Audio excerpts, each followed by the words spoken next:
Hey, everybody, thanks so much for listening to the podcast. In the first time segment, oh my God, we talk about so much. Talk about the whole ICC thing. We were in Charlotte. It was amazing. We were hanging out with Rapinoe. We were hanging out with Arsenal players. We were getting chased down hallways by John Harkes. It was absolutely incredible. And in the second segment, we recap a bunch of MLS matches. Some tráficos, some El Fracturos. A lot of crazy things happen. Seattle, Portland, and Alexis shows his love and admiration for Pelado and the San Jose Earthquakes. So all this and more today on the Cooligans!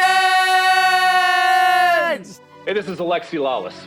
There is nobody in U.S. soccer that is more important than the Cooligans.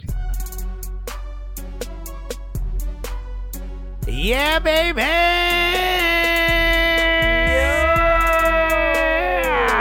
What is good?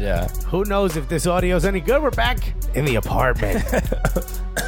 Oh, Christian almost died, dude. Okay, we know Christian is not good. I know that for sure. No, we are going to Lysol that microphone as soon as Christian leaves. Look, we had a very intense weekend, so it is understandable why I may not be feeling the best. We busted our asses this weekend, dude. We did. We worked hard. We were in the heat. We were getting bitten up by mosquitoes that I'm pretty sure had license plates. I think they were only after you, because I got that sweet blood. That sweet, thick Cuban blood that those mosquitoes find delicious. They were like, "Oh, that one got a little bit more salt, a little bit more seasoning."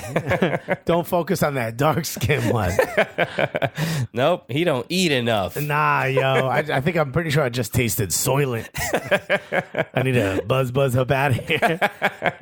That's what mosquitoes do. They buzz. They make those noises. They came over to me and they were like, "Yo, this guy got barbecue sauce, baby. Get over here. What you doing over there?" Is he slathered in barbecue sauce? Man, he's making it real easy for us. And it's not just the blood. The skin also has barbecue sauce. I think he's sweating barbecue sauce from Kansas City. Yeah, it's that Joe's barbecue sauce, right? Was it Joe's? Was it Jones? Jones barbecue sauce. Okay. Shouts to Kansas City barbecue. They make some great barbecue. That's right. Welcome to the show, everybody. Hello. This is a soccer podcast. Trust us. We promise. Okay, I know at first it doesn't, we make fun of each other's weight, and then we talk about soccer. That is usually the routine. A little bit of fat shame, a little bit of food shame, and then we get to soccer. Is it food shaming? It's interesting that fat shaming is branded as like, it's you call somebody fat and that is wrong, right? And then, but for me, you're associating because you have skinny privilege. So why it should be called thin shaming. I know, over here, men's rights over here. food shaming. What is? Are we shaming the food itself? We're diet shaming. Diet shaming. Okay, cool. Yeah. I just want to make sure that I get a parade too. Okay. Yeah, absolutely. I want somebody protesting on my behalf. Right. Get a couple tiki torches. Use it to roast up some cauliflower. Look, it's a good fire. Lasts a long time. I know, right? It's there for a long. It changes the flavor of the food, which is not a lot of fun, but it's there for a while. Oh my goodness. Yes, welcome to the Cooligans. Somebody recently told me they started listening to the show and they thought that we were a little too shouty. Too shouty. Yeah, I'm like, that's the point of the show. What do you want me to tell you? Lower the volume. If you want to listen to people talking, not shouting, there's like a billion other soccer podcasts for you. That's right. So welcome to the show. My name is Christian Polanco. That's right. I'm Alexis Guerreros. We are your favorite stand-up comedians. Back in Alexis's apartment. That's right. All the way in Brooklyn. You miss it? Sometimes, yeah. There you go. Yeah, it's nice to walk around these flooded streets. Okay. By the way, if you saw the video of 4th Ave or Carroll Street flooded in Brooklyn, that's legitimately 7 blocks from here. Yeah, so your boy was a little scared when he was on his way home yesterday. Good thing, this neighborhood is on top of a hill. Thank God. That's right. I run these streets. I'm at the top of the hill. So we host, and we also happen to host the funniest soccer podcast that you've ever listened to. I mean, it's not just that, though. It's not just that. It is that, though, right? It is. It's very much that. I mean, have you found another one that's funnier? I have not, and I've looked. Yeah, we've looked high and far. I mean, high because we're on high ground at the top of this hill. Far because we can see really far from the top of this hill. But it's not just the funniest soccer podcast. It also happens to be the gulliest soccer podcast. That is correct. That's right. And it got even gullier. Oh my God. Over the weekend. It got much more Rapinoe-y. Rapinoe, which is now, it is a verb, I think. Yeah, it got a little Arsenal. An adjective. It's an adjective. That's an adjective. Yes, and we'll talk about the absolutely insane weekend that we had. We can't even explain to you. I mean, but we have to. We're gonna talk about it quite a bit. Actually. Alexis, it's sort of our job. You know what? I can't even use words to explain. Oh, wait a minute. Oh, that's what we have to do? Oh, shit. Oh, man. Okay. Oh, no. Look, we'll talk about the insane weekend that we did have, but it really it got extra. It got. I don't want to say that. Look, I don't want to necessarily toot my own horn or toot our own horn. I mean, if you are, ask permission first, you know? Anyway. I had to be in the room for that? You're canceled. So we did. And we'll talk about our ICC weekend for where we hosted House of Soccer with Megan Rapinoe, with Arsenal. Listen to the words you just said. Which is how insane is that? I know, this is not the podcast that you sort of expect hearing those kind of the caliber of names, let's be realistic, Right. Our focus was always to essentially really big up the American game, right? Talk about we call ourselves the Gulliest Soccer Podcast, not just because we're just joking around or whatever. We're trying to change the image of American soccer from this like sort of soft kind of kind of exclusively suburban, kind of cornbally, a little cornbally. Way back, it hasn't been cornbally in a while, but it was cornbally. Exactly. Even though we've been called forgettable cornballs, right? But now we're unforgettable cornballs. No, I think they just messed up. They said they were so good at their job that they made me forget it was cornbally. I think that's what they meant to say. So that is has always been the mission statement, and then we got this wonderful opportunity to host this incredible event with absolute stars. Just Arsenal's Hector Bellerin, Pierre-Emerick Aubameyang. When we started getting emails about the people that were going to be there, I'm like, what are they going to do with us when these folks are there? They're going to put us in the trailer and lock the door? I was shocked to find out that we were allowed to speak to these people. Yeah. I was shocked to find out Rapinoe knew who we were. Yeah, that was crazy too. All right. She straight up dapped us and hugged us. This is on video. And which you can... By the way, shouts to Jay Riddle, man. Shouts to Devin. And Devin Lawal. For Real Sports, man. Look, yes, we have to make sure you go to our YouTube channel because all of the video of everything that happened out of this event, it will be there. And it's really, really incredible work from Jay and Devin. And they've been, they have this video production company now. Essentially, I think the initial plan was just like to talk about Atlanta United and do Atlanta United content. And now they're everywhere. And then shouts to us for putting them everywhere. Shouts to us for giving them the spotlight. Okay, it's about time we help other people. This whole time we've just been helping ourselves, and here we are now. Look at this. Oh, I didn't know I was going to be a philanthropist. How kind of me. What do I do for a living? I give back. What about you? You should really think about helping out the community. Okay, I'll even try to do it as much as we do. Good luck. So they got For Real Sports. We should start Gully Sports Media. Okay. And when people are like, yo, come film me, we're like, yeah, send us half the money, we'll be there. And then we don't show up. What's gullier than that? Okay, that's not exactly the business plan. I don't know if the bank is going to give us a loan for that. I feel like the bank will be like, yo, just go in there and grab how much you can grab stuff in your pockets. This sounds like a wonderful idea.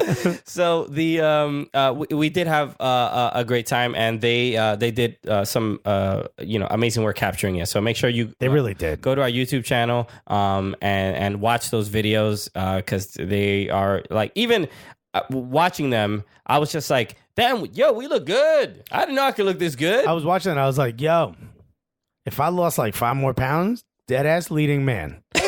That's how good I looked in this video. What, you be a dead leading man? Or what? I would be a dead ass leading man.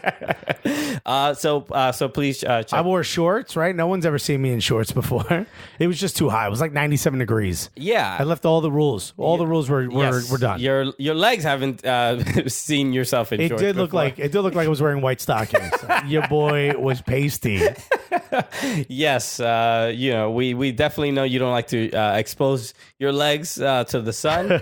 They do not meet. Why would you want anyone to look at my pasty ass legs? Nobody. But they won't. They'll be less pasty if you give them some sun. They need some vitamin D. That's what happened. Yeah. Okay. It's a weird statement. I mean, it's just the truth. All right. They say that if you stand in the sun, you start to feel better because of the vitamin D. And I can tell you that is false.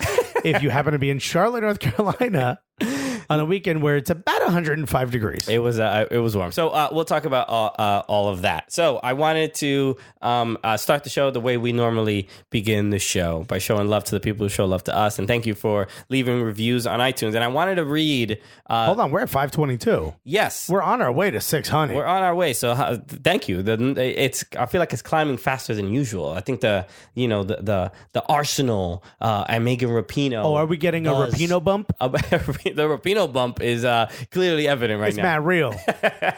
So that's especially since we gave her yet another trophy. We'll talk about it. We'll talk about it. But so I wanted to read these because we got a review. These? We got a review from Sofiane Benzaza. Right? Okay. Who is a homie out in Montreal. The man, the myth, the legend. If you're a Quebecois. Yeah, he hosts he's one of the hosts of a great podcast called Cannes Football Club, which is in French. So I listened to it. I've listened to it a couple times. Don't know what's going on. I listened to it with my Haitian homies.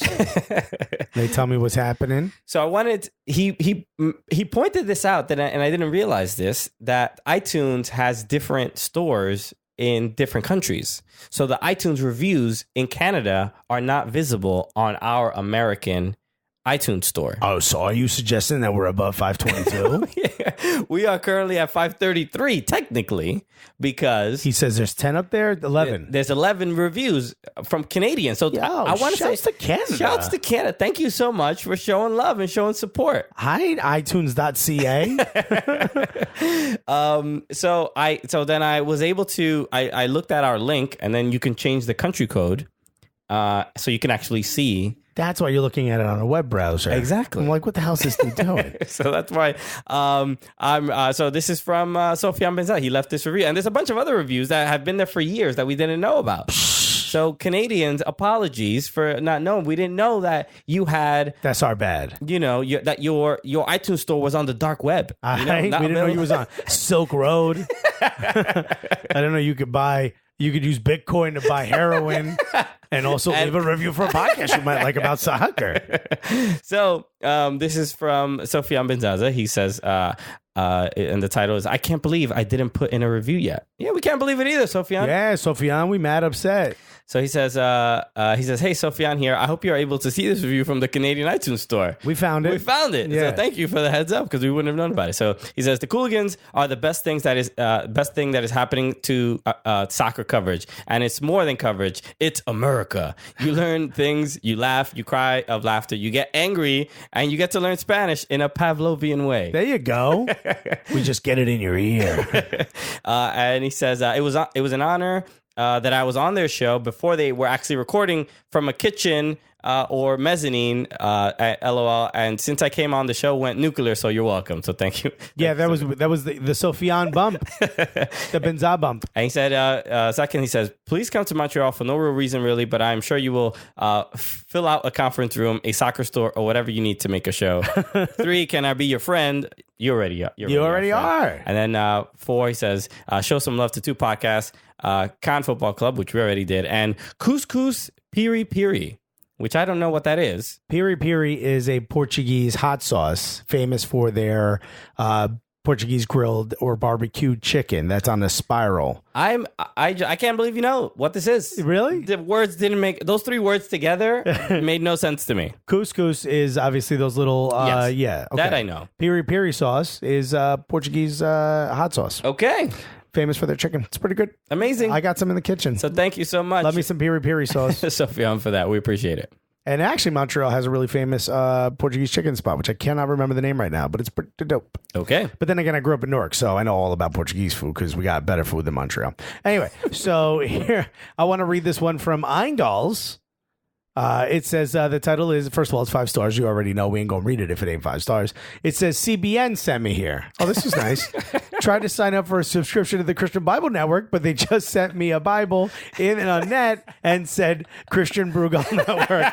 So shouts to someone who paid really close attention to the last episode. Yes. Thank you so much. It's great when we got some strong callbacks out in the reviews. Yes, we do. Makes us laugh. What I love about it is sometimes we'll say stuff and forget it, and you go back 3 or 4 weeks, and I'm like, what the hell are they talking? Oh, that's right. Yeah. It's good that you leave the review as soon as you hear the joke because we won't remember what we said. No, we don't ever remember what we say. Sometimes I'll listen back to episodes. I just listened to the last one with Giuseppe Rossi, and I was like, oh, man.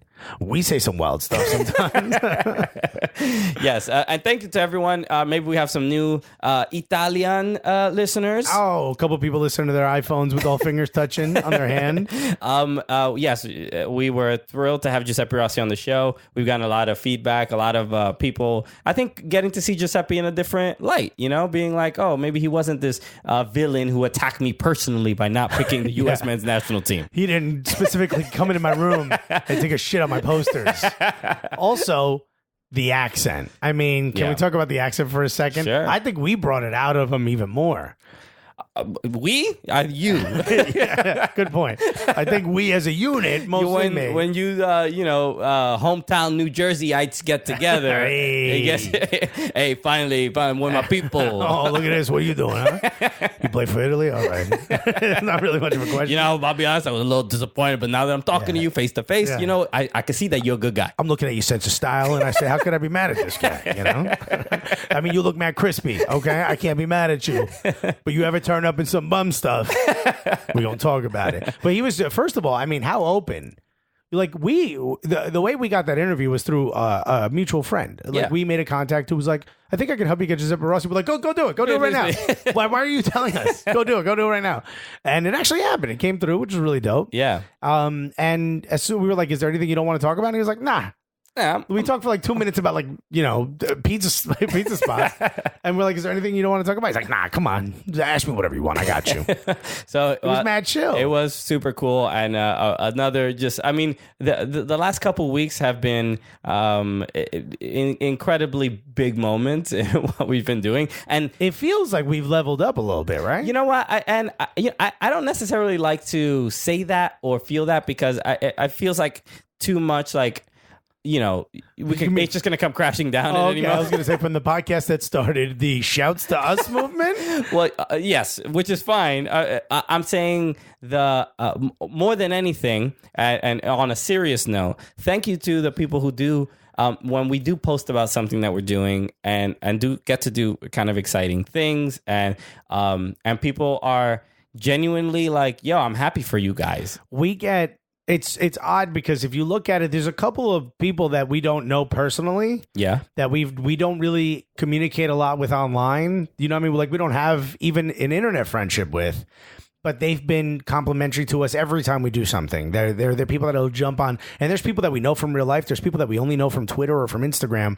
And for the most part, I could say that there's a lot of people really rooting for us. Yeah. And that we don't hold that lightly. We don't take that for granted at all. That is something that's absolutely shocking to us because I keep saying to people like we all go and win because to me like when we win, when you and I win, they're with us. Like these are our day ones. Like we do not forget. Like when we tell people who work for other, outfits and that went away. And like when we tell them like, yo, no, you're homies with us. Like this is different. You know what I mean? Like, yeah, I get that we're all in the same business, but how could we help you? Your family. We mean that. So like when something pops off for them, we're elated for them. We don't, there's no sense of bitterness whatsoever because we have our own lane. And then now that's sort of, at the very least, one or two people have recognized what we can do and given us opportunities.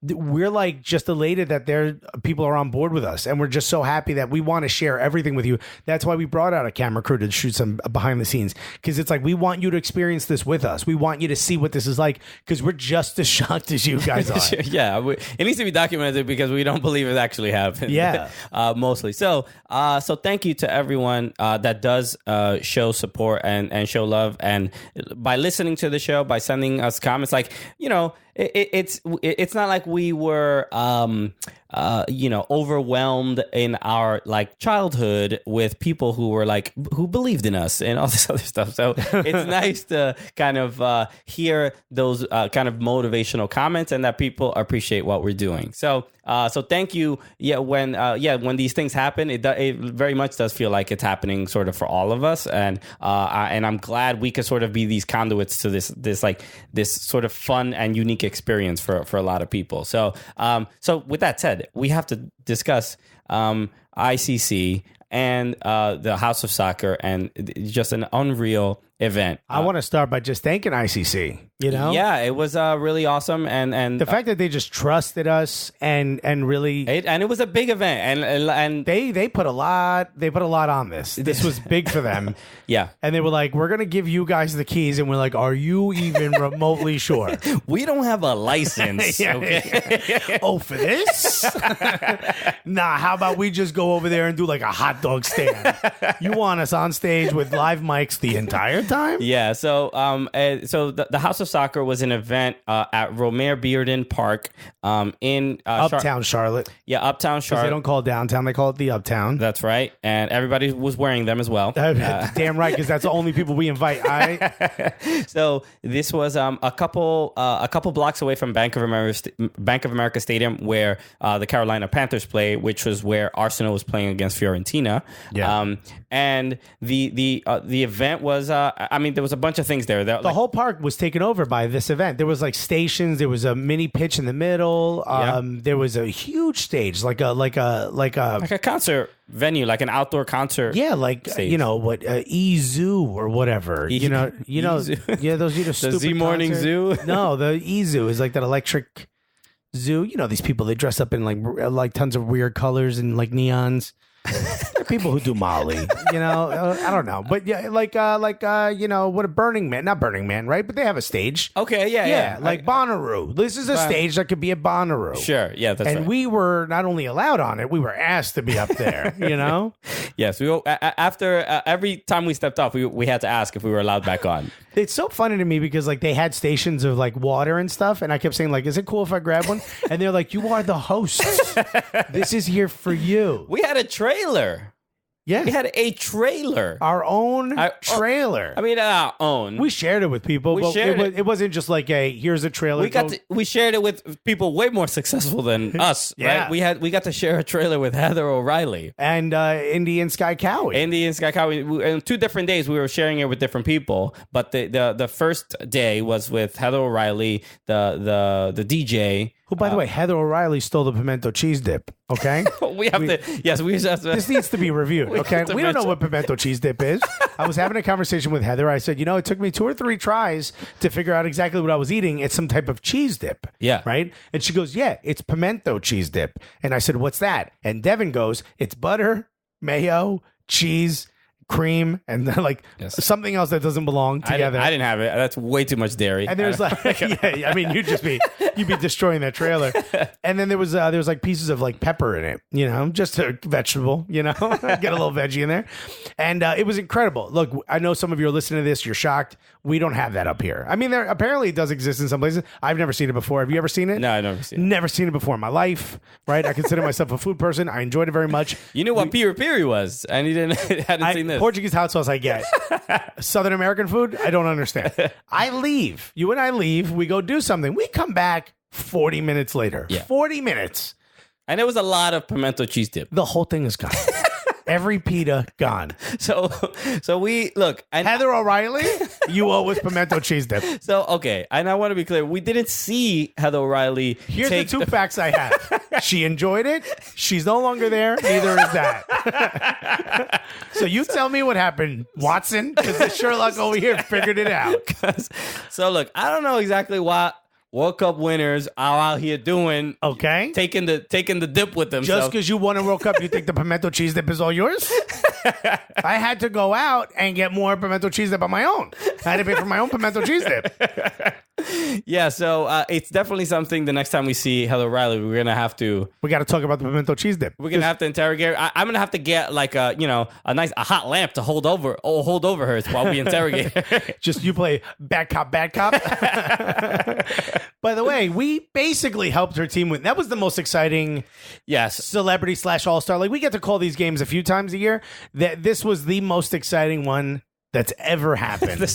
Without a doubt. This game... I wish it was televised. Yeah, and by the way, John Harkes wanted to fight both of us. Okay, there's too much going on right now because I know listeners are like, they're all over the place. They're all like, what happened to the pimento cheese dip? I'm still on this. And I want to help find clues. People have pulled over and they're saying like pimento cheese dip caper. There were no capers in there. Just so you know. So Heather O'Reilly added one caper. We'll deal with Heather O'Reilly at some point in the future. Oh, we'll get to it. Okay, heyo. All right. So after the pimento cheese dip debacle. Okay. All right. Or the mystery, right? Mm-hmm. I think it was an inside job, to be completely honest with you. Pita number 7. It fell on its own, bro.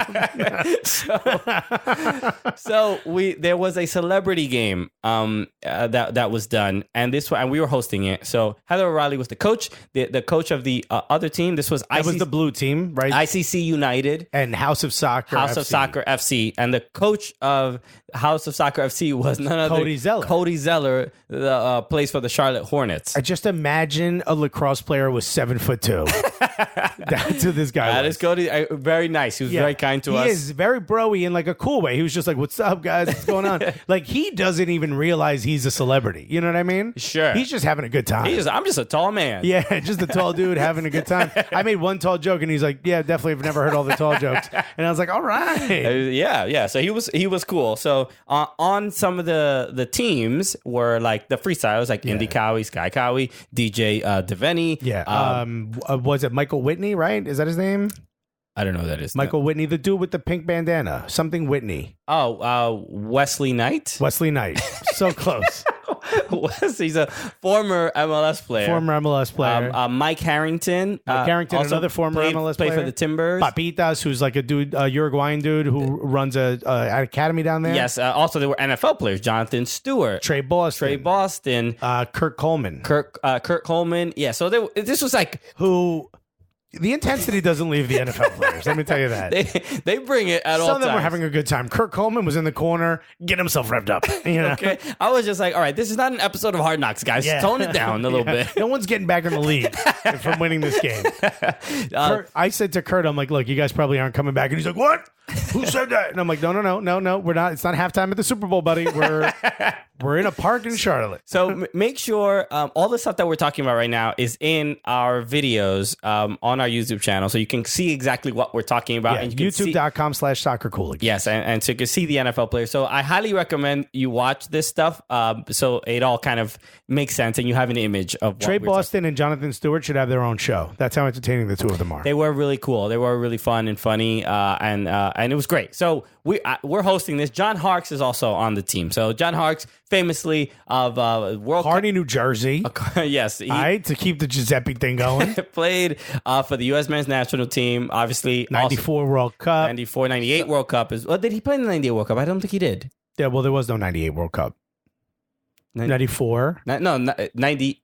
2000. 94, 98. 98. Sorry, I was thinking 96 in my head. No, 98. Yeah, I don't think he played for whatever reason. I feel like he. No, remember he was left off the team, and even that was a big. Even Eric Ronaldo was like, "You gotta let him on." That's right. So if you don't know that whole controversy, there's a whole big controversy with just Google John Harkes and Eric Ronaldo. I'm not saying it because we're already on John Harkes' bad list. So the game was the John Harkes' team was John dominating. Harkes became the de facto coach. He was like, Cody, step aside, buddy. Exactly. And he was very intense. At one point, he pulled one of the other players by the collar of his shirt. Yeah. And look, this was our first experience with John Harkes, and we immediately noticed that he is still very much a competitor, wants to win, whether it's a charity game or... At one point, he yelled at me, and I said, but I whispered, I took the mic off, and I said, dude, come on, it's for there's kids here, it's for charity. And he looked at me, he goes, you don't get to do that. He goes, I came here to win. I'm like, no, you didn't. You came here for the kids. He didn't exactly know why he was there. We had to reiterate. He had an idea. It was not the reason he was there, though. It was like, but he was like, well, at the end of it, I know I'm lifting a trophy. Yeah, I don't care if I got to go make my own. So just a little bit more background. There was no referee, and we were hosting, so the people at ICC were like, hey, it'd be funny if you guys were just the referees. I mean, no one really said that, but they said, like, if something big happens, you guys just do it. Like, there's no whistle. Okay. It's just two microphones. I don't know if you've ever heard Alexis speak on this show about being easily bought. Be easily persuaded.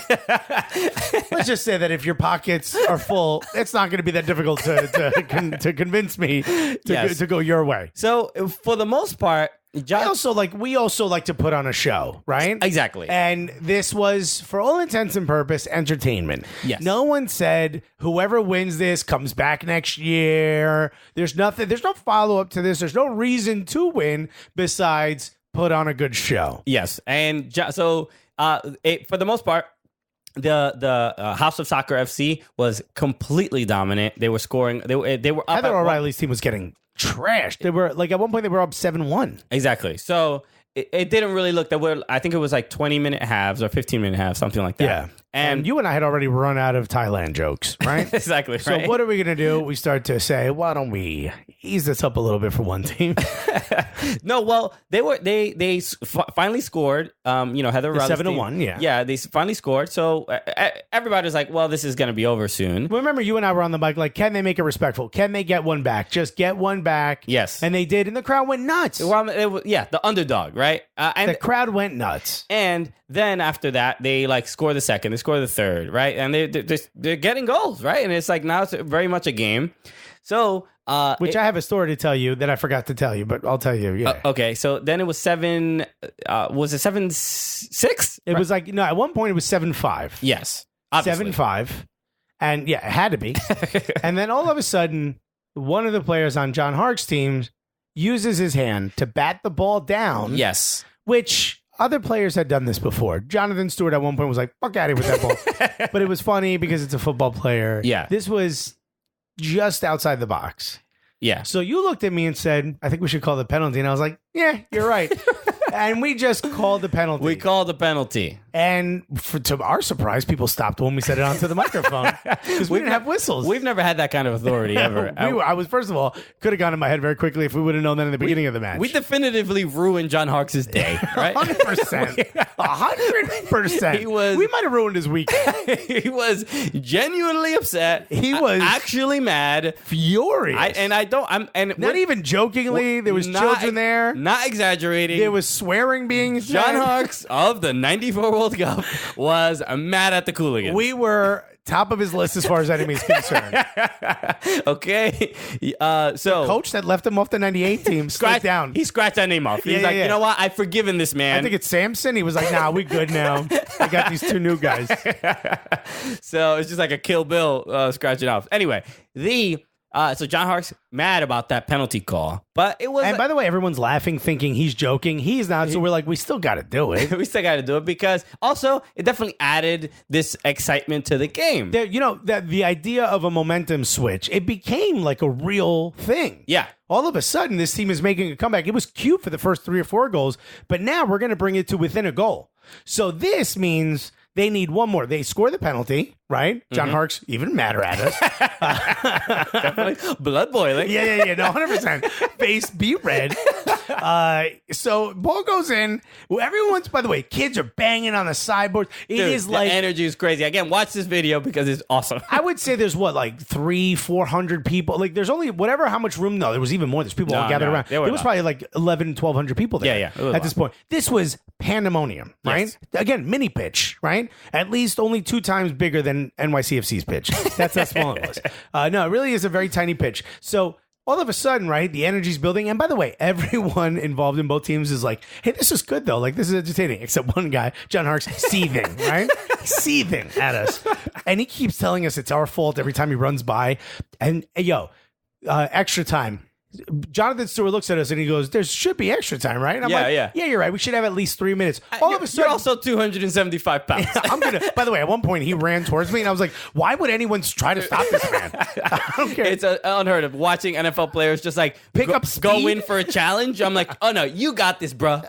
All good. Oh, let me clean the ball off and hand it to you, my guys. So all of a sudden, I said into the mic, there probably should be at least 3 minutes of extra time. And the board went. They added 3 minutes of extra time. And I'm like, oh my God. Everything we say happens. I look over at John Harkes and he's like, what the fuck did you say 3 minutes? He was mad at us for 3 minutes, right? And then all of a sudden, right before the final whistle, they score again. 7-7. Dude, an insane moment. Goes to penalties. The place is going nuts. People are throwing beers. I'm not even kidding. The place, like people that weren't even a part of House of Soccer that were just walking by this park are now gathered around. There's no more room. You can't see people are putting their kids on their shoulders. It is absolutely insane. You and I are going nuts. We're running around the field. People are like, I'm not even going to go to the Arsenal Fiorentina match. I've already seen. I've gotten all the excitement I need. I can't even imagine it's better than this, right? So it's going nuts. So we go to penalties, right? Yeah. The penalties, there's a little bit of showmanship and gamemanship in the penalties, but out of nowhere, Heather O'Reilly's team, ICC United, wins in penalties. Not good for John Harkes' blood pressure. Because he literally walked, everyone's trying to congratulate him. Shaking hands. He's not him. He made a beeline for you and I. He put his finger right in my face and he said, this is your fault. You gave it to them. And I was like, John, it's for the kids. Yeah. And he goes, you don't get to do that. I thought he was joking. Like the whole time I thought he was putting on a show. I mean, in the beginning, thought a little light banter. Joke. He's good with he's holding on to the character. He's Meisnering a little bit, you know? Okay. Wow, yeah. It's, he's like a Daniel Day-Lewis out here. Look at this guy. There will be blood, apparently, though. Okay? Because he wanted to strike us in the face. Yeah, he was not happy. I mean, look. That's how you get to the World Cup, though. Yeah. It's by hating a Cuban and a Dominican guy. Yeah. With so much passion. That's part of the training method of U.S. soccer. They just show you photos? Yeah, no, he's Ecuadorian. We're going to move on. I mean, he was furious, but everyone else had a good time. So I'm walking. So we get to go to the game, the Arsenal Fiorentina game. We're in a suite, which is pretty dope. No air conditioning in the suite. A little bit much. They open the window. That's what you want to do in Charlotte is open the window. Why don't you close the window, put that air conditioner on, and let's ruin the planet just a little bit more. Okay. So you and I are just sitting there crushing Bojangles. They got Bojangles up in this joint with all the sauces. I was trying it. I don't know. I wouldn't call myself crushing it. And then all of a sudden, my stomach starts to gurgle, and I think, there's going to be some goals in this game because your boy is going to go to the bathroom. By the way, 2 goals while I was in the bathroom. Yes. Both for Arsenal. Consistent. Yeah, it was 1-1 when I went to the bathroom. On the way to the bathroom, I see Kurt Coleman and Trey Boston in the hallway. Yeah. They were in a different suite. One with air conditioning, might I add. So I walk up to them and I was like, hey, what's up, guys? And we're like, hey, we're all like joking around or whatever.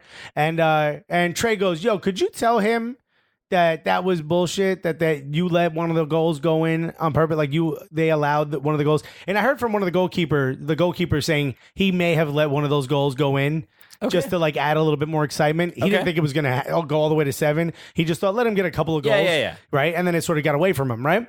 So you gave him confidence. You can't do that. And Kurt's like, no, that's not true. Still I'm not even joking. Dude, very focused, very upset at the thought that a celebrity game may have somehow been fixed in his favor. He wanted to have won that. He thinks he won that through grit. Just fair and square, yeah. And like he willed himself to win that, right? And I was like, nah, man, come on. The goalkeeper let one of them through. Oh, that's not our fault. The ball's in the back of the net. He literally, I mean, he was like very like, yeah. And Trey's kind of like giggling behind him, like, yo, he's mad upset, right? So I said to him, I go, we probably shouldn't have given a penalty. I think it was a handball, but it was outside the box. But what's more exciting than a penalty? Line, maybe. Yeah, maybe like whatever. a step or two. There's no VAR, okay? Although you and I were VAR. So he was like, no. And I'm like, no, really? Like, it wasn't. And he's like, no. And I'm like, yeah, you're right. It was a penalty. And he was like, yeah, I told you. And Trey Trey put his arm around him. And they kind of laughed. And he walked him into the suite. Yeah. And he was still like grunting. Like these guys, like they don't understand. No, competition to them is it's a disease in one mode. Yeah, it's just they once they get in that gear, they're like, I can like Mike Tyson. You know how he got when it was right time for a fight. If you stood in front of him, he was gonna knock you out. He didn't care who you were. Yes. Look, celebrity games, Scrabble. Okay, it doesn't matter. Jenga. These guys go buck for Jenga. So it was wild and fun, and it was just a great game. Once again, thank you to the folks who put on ICC. Thank you to the folks who believed in us, who gave us a chance. Thank you to Susan Sarandon. It couldn't have happened without Susan. It really could not have happened without Susan Sarandon, which is one of the wildest statements I've ever made. Dude, this 6 degrees of separation for how we got here is bananas. It is bananas. So, shouts to Cal Martino. Shouts to everyone who bombed on that second mic. Shouts to Judah Friedlander for handing me the mic, and shouts to us, for taking advantage of a situation when it was presented, and here we are. Exactly. And mad people were like, yo, next year. And we're like, what? No, but so many people were so complimentary. So many fans came out. Shouts to all the fans that came out. Shouts to Byron Ryan, who we didn't really get a chance to link up with, but he was there. There was a bunch of great people there. Yeah, it was a bunch of Cooligans fans. A lot of TSS fans as well saying Tons hello, of TSS fans. which was awesome to see as well. A lot of people that came up there said they heard of us first through when we did the crossover episodes with TSS. So thank you again. So we have to, still more to talk about regarding this event, but we have to make sure we have some time to talk about our sponsor for today, SeatGeek. Always what a great company. Looking out for you. And look, if we were just talking about events at ICC, right? Yeah. If you guys want to get tickets to a match, you make sure to use SeatGeek. What about comedy, right? You want to go see one of our friends perform in your city, buddy? Pull up the SeatGeek app. Exactly. What are you doing? Here's what you do: you pull up the SeatGeek app. I'm going to give you the lowdown, right? They don't even want to be telling you this, but I'll tell you. Okay. Here's what they do. They look through all the other sites, and they give you the best offers they find. Okay. So, I mean, what are you doing? What are you going to search a bunch of websites on your own? The battery life alone, open up all those tabs is... You're going to miss whatever event you want to go to just doing all this research, okay? You got printouts, you're doing math, you don't got to do all that. If it's green, great deal. If it's yellow, it's a pretty good deal. If it's red, not the best deal you're going to find, but it's the best deal that they have, okay? Exactly. So now you know. Now you know. These are great opportunities to buy, bad opportunity to buy, wait a little bit, or maybe you should have got them a little earlier, but SeatGeek will give you the best possible deal no matter what. And it gets even better. How, Christian?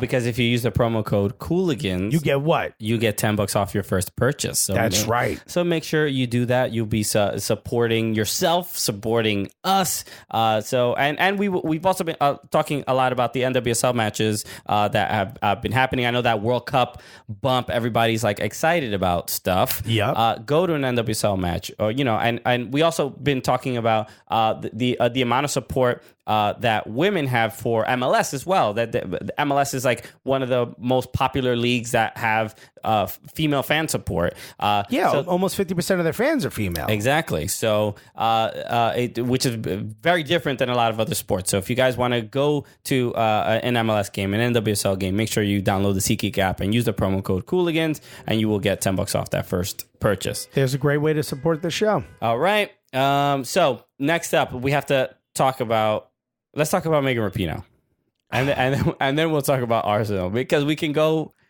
for hours talking about this stuff, but we'll try to get, compact it all for you into a nice digestible podcast. First of all, yeah, we'll talk about Megan Rapinoe first, right? Yes. I mean, when we found out we were going to talk to Megan Rapinoe, we were like, it's probably going to be for about 2 seconds. Mm-hmm. And then she's going to take over and talk on the mic. In fact, on the actual rundown of the show, we were listed as talking to her for 2 minutes. 2 minutes. It was actually from like 2:25 to 2:27. It literally said that. They were like, this is as long we'll allow you to talk to the queen. We've heard your showing gets to about 2 minutes before you guys get obnoxious. So we're going to let you go to 2 minutes. And we were just excited with that. Yeah, that would have been a dream. She ran a little late. Huge shouts to all the fans that were just sitting there. And can we say what happened with the young girl the day before? With the young girl that they... Remember the young girl who wanted to go but couldn't? She wasn't allowed? I mean... It's our podcast. I guess it's... I mean, it's just like... It is what it is. Look... But this legitimately broke my heart. Yes. So... I was like, here's a couple jokes that we have prepared for, or things that we want to say that are funny. And one of them, I wouldn't say it was political, but it had something in there that might have been, I guess it was, but it wasn't politically charged. Yeah. And everyone involved in ICC was like, don't do that. It's just fine. She won the World Cup. You don't need to mention all these other stuff. Yeah. Let her bring it up, and it's fine if she does, but don't you be the one. And I was like, okay. And it wasn't like equal pay or that's fine, right? It wasn't that. It was just something that was a little bit on the line. And I asked, I was smart enough to ask, right? Mm-hmm. I've seen Christian's eyes before, and I know, okay, maybe I should talk about this one with other people, get a second opinion. And one of them, somebody who works for ICC, mentioned that there was a young girl who wanted to go. And she said she wasn't allowed. And they were like, what do you mean you're not allowed? And she said her dad won't let her go. Yeah. To meet Megan Rapinoe. And it legitimately broke my heart. Yeah, it's a bummer because especially, there were so many young girls that was chanting Megan, Megan, Megan, right? The place was full. More people came out to see Megan Rapinoe than to see Arsenal players. Oh, without a doubt. And that is just a clear-cut sign of the power of Megan Rapinoe and the inspiration that her and her teammates have provided. Yeah. I mean, the place was filled, and she was probably about an hour late, not from any of her own doing. She wasn't being a diva. She was hustling to get there. It was like 20, 30 minutes. Was it? Well, the fans were there for at least an hour and a half. Well, they had to get there early to get to be up close and get to see their hero. Direct sunlight. Dude, it was hot. It was wild hot. They were very close to each other. Security was having them kind of move a little bit further away from the stage, and everybody was very respectful. I think I saw a couple of them tooting their own horns. You know what I'm saying? Yeah, just to make a little extra space. Oh, yeah, it stinks, right? You should move about 4 feet away from me. So, but everybody it was like a showcase of like just love and just like support. It was so great. It was super cool. And, they obviously...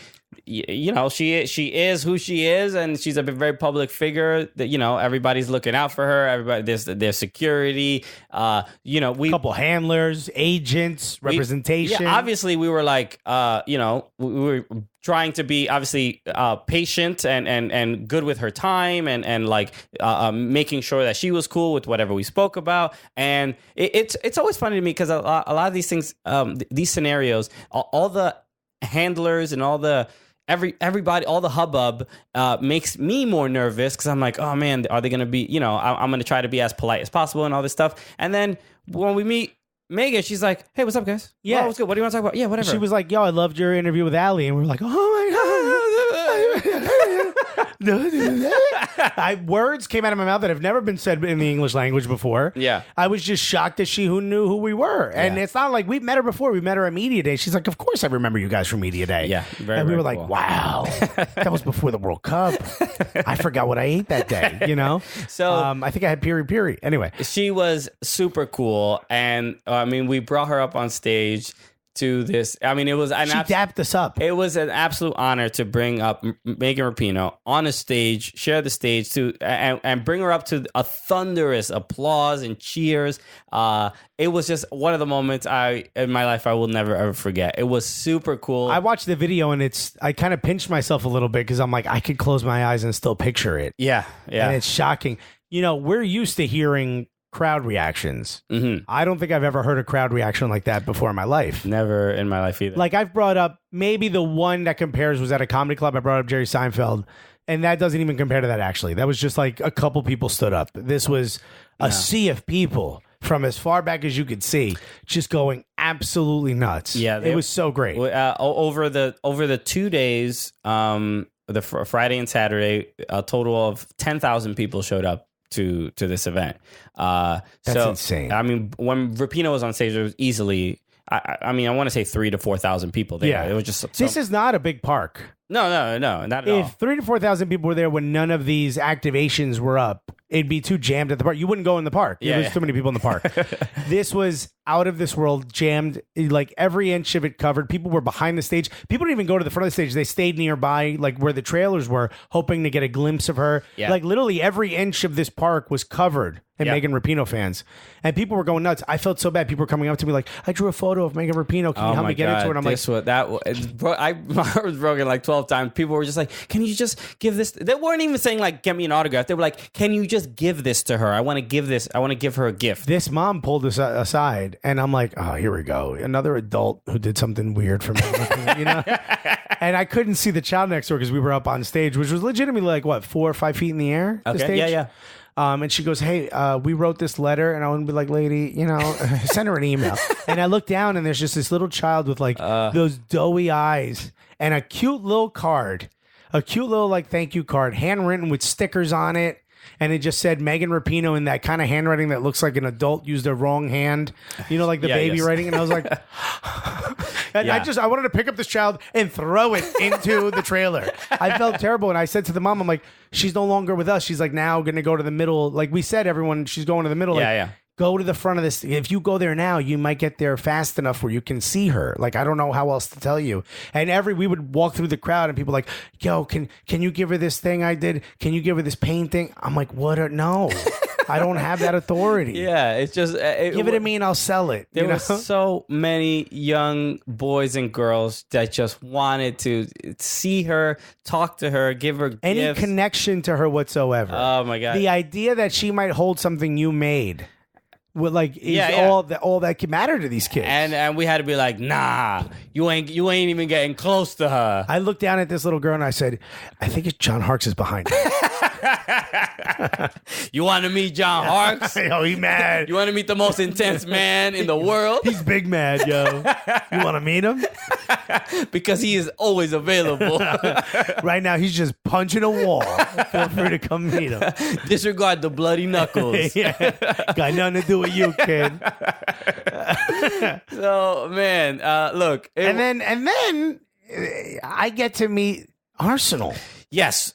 Arsenal Football Club gets on stage with us, and they arrive a moment before the match against Fiorentina. So we kept getting texts from our handlers saying, like, "Yo, they're en route. They're en route. They're en route. En route. En route. En route. En route. En route. I don't know how to. Is it en route? I think it's pronounced on. They're en route. Who Not cares? on. En route. Yeah. En route. They're en route. I think both are fine. Anyway. But like you and I had to like, we had to like, the stage manager kept calling it vamp. And I'm like, I'm not going to go out there and be sexy. Okay. We had to like, just like sort of stretch. Oh, yeah. So we were doing giveaways.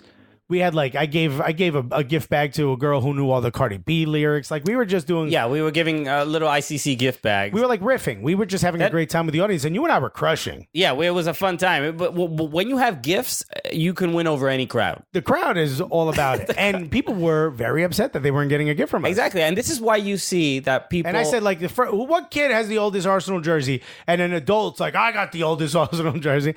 I just said kid.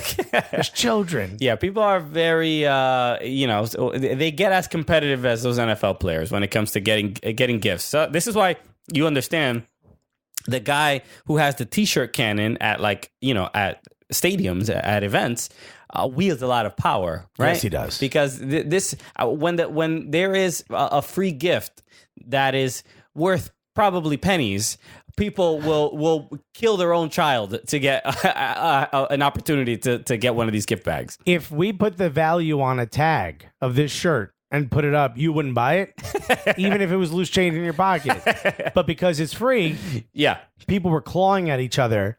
One guy ripped a gift bag out of a young girl's arms, and like everyone around him was like, "Dude, what are you doing?" And he gave it to her, thank God. Yeah. But like, he just wanted to catch it. He was like, "All right, I caught it. I'll give it to her. I get to be the good guy." Exactly. You know? So, But all of a sudden, we didn't get a chance to like prepare with the Arsenal players. We got a chance to talk to everyone. Like, we got a chance to talk to Megan Before we got a chance to talk to most of the DJs and everything. Ray Parler, we didn't even mention Ray Parler, one of the Invincibles on day one. Yeah, we spoke to Ray Parler. Oh, I'm sorry, Ray Parler, but I had my throwback Dreamcast kit, my 2001 Dreamcast Arsenal kit, and we had to wear our House of Soccer shirts, right? And I was like, you know what? Fuck the contract. I don't care if they take money away from both Christian and I. Oh, yeah, really? Yeah. Hey, yeah, Alexa speaks for both of us. Yeah, no. In this situation, I think even you would agree. I need to put this on. All of a sudden, I see Hector Bellerin making his way up the stairs. Yeah. And I'm like, oh my God, my jersey. So my jersey's like half on for the interview. But I reacted. I don't even know how to explain it. I reacted like a child who's like, raised in an orphanage, but got their first Christmas. I reacted so unprofessionally. You were very excited to see your, it's your team, right? And you got to see some of the biggest Aubameyang, Bellerin, and Rob Holding. So this was crazy, right? Obviously, crowd goes nuts. Pandemonium.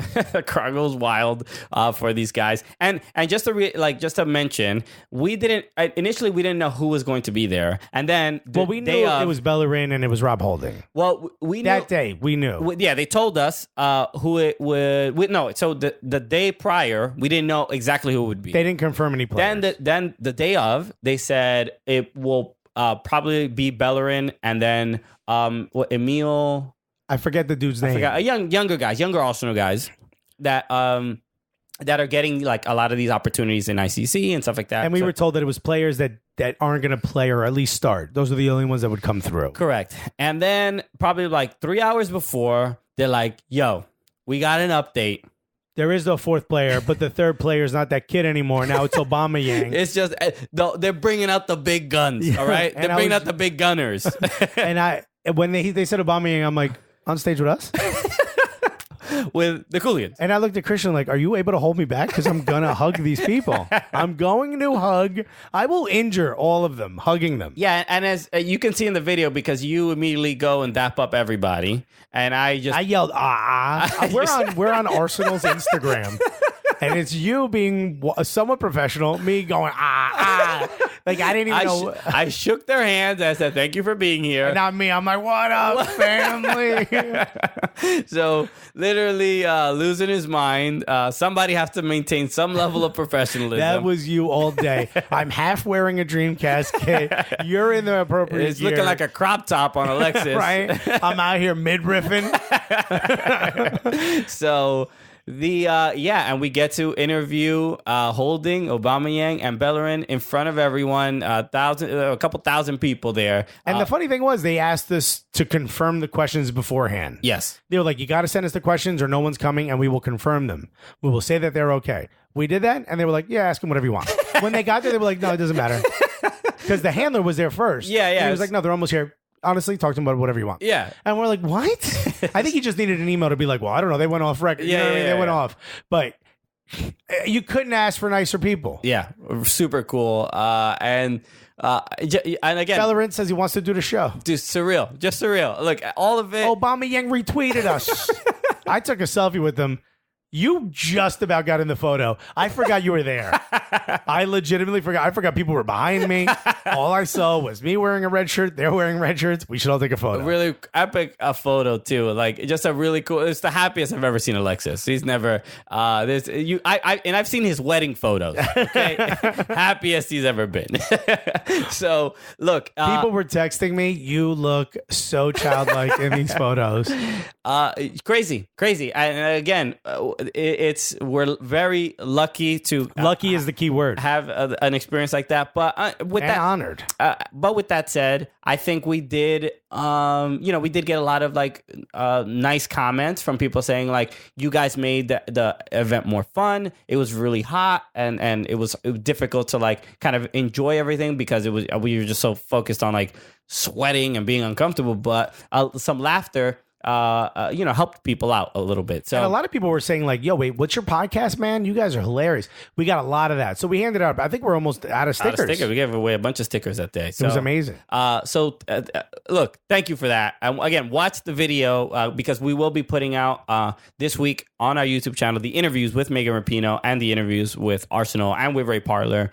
So all of those things will be coming out. So so go on our YouTube channel, hit subscribe, and hit that little bell so you get a notification when we put those videos out. When those come out. So we did have just an unbelievable time. It was so fun, man. And dude, we worked real hard, but Devin and Jay Riddle did not put that camera down the entire time. Yeah, Devin was line producing like a maniac. Anything we needed, anything that happened, Jay was walking backwards. He had it covered. Those two absolutely deserve everything, all the accolades they get, and hopefully they get some new business from this because a lot of people were impressed with them. Yeah, they should be. It was a good. They do good work, man, and everybody, all the staff from ICC. Oh, DJ whatever. Also, when the whole Megan Rapinoe thing was happening, and we had to go back and sort of get an update as to the timing of everything, we just left DJ whatever on stage, and all of a sudden we hear like, "Yo, who's winning that match tonight?" Like all of a sudden he took right over. Yeah. He's like, "Yo, is it going to be Fiorentina or Arsenal?" Like he knew who he was talking to. Yeah. You know, he was like, "Yo, you guys excited for a World Cup winner?" He was yelling all that stuff. Like the dude was on point. One of the best DJs I've ever worked with. DJ whatever, WHUTEVER. Check him out. Yeah, there were a lot of. I mean, Walker Hayes performed. What was it? Hembry. Amazing. Great band from Kansas City with the state soccer hat. State soccer hat, which was really cool to see. Owned by Matt Beasler and Sinovic. So that was cool to see. Kansas City getting some love out there as well. And the ICC staff and the crew who built the whole damn park. I don't know how they did it. I mean, it was insanely hot, man. It's shouts to them, man. Because and shouts to Lime Scooter. They gave us 2 free scooters to. That was cool too. We got personal scooters, private scooters, to just rip around town whenever we wanted. I'm still alive. Yeah, you made it. Okay. So thanks for all of that. And I hope you enjoyed us talking about this ridiculous sort of experience because the game was great as well. Thank you to ICC for putting on a hell of an event. Arsenal won 3-0. That's right. And we're going to be going to the derby. We're going to Real Madrid derby versus Atletico Madrid. At MetLife. So that's going to be another cool thing. So it's just the last couple of weeks for the Cooligans have been absolutely insane, right? It seems like every week something big happens. I wonder what's going to happen next week. DC at Audi Field. ICC in Charlotte. And then CIA, maybe that one. FBI, we're on the watch list. ATF, you never know what's going to happen. And then we can announce we're going to be in Orlando for the All-Star game, and we're going to be there throughout All-Star week. And also we're taking part of the EMLS competition. On Sunday, we're going to be playing in an EMLS tournament. Well, you're going to be playing. I will be commenting. Yes. Commentating. Yeah, exactly. Right? You'll probably be commenting as well. I'll be commenting. I'll be commenting real big. There'll be comments people don't want to hear. I expect that. Expect that. Also, maybe we shouldn't say where we're going to be in case John Harkes has a flight. Maybe he's got points. He's going to finish that vendetta of his. Imagine just John Harkes shows up to every he just went at one of our stand-up shows. He's at Illuminati party. He's like, yo, we need to talk. This ain't over. Yeah. Oh, you thought it was? So that's on Sunday. It's Sunday evening. It's gonna, if you are not going to be in Orlando, it's gonna be on, I believe, on Twitch. Twitch, yeah. So watch that because that's gonna be cool. We're gonna some of the other people playing. You're gonna play with Mike LaBelle.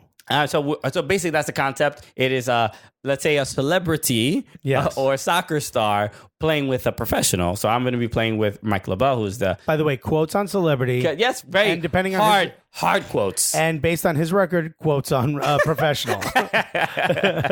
So Mike LaBelle, who is the EMLS player for the Red Bulls, but some of the other people that will be playing with the pros, Landon Donovan. Landon Donovan's going to be there. The man I scared, Diego Forlan. Diego Forlan, who's terrified of Alexis. He turned around mid-conversation with me and faced the wall. He would rather face a wall than talk to me. That is correct. Diego Forlan. So also the F2 guys. The F2, the freestylers are going to be there. Uh-huh. What is that? Swayback?